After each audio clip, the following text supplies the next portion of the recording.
When it comes to Pen Chai, an auspicious treasure pot that signifies abundance and wealth, most people tend to think it's very expensive and very time-consuming to make.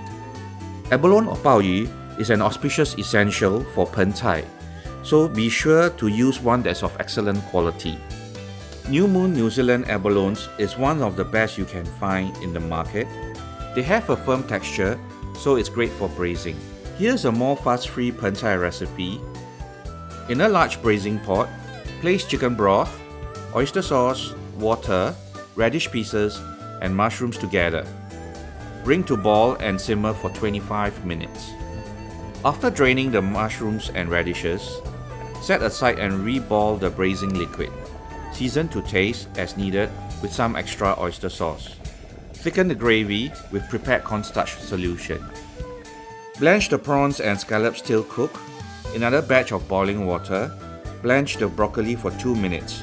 Drain and use the same boiling water to blanch the shabu pork slices for 10 seconds. Drain and set aside. Line the base of a clay pot with the radishes. Arrange mushrooms, pork slices, broccoli, scallops, prawns, and abalone over the radishes, side by side with each other.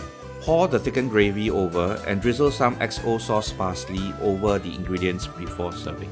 And there you have it, an easy to execute treasure pot that makes dollars and cents, and a great dish to usher in the new year in abundance.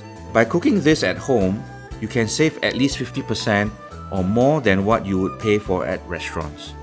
You can create a budget-friendly Pen Chai if you know where to shop for the ingredients. Giant offers hundreds of daily essentials at lower prices that last.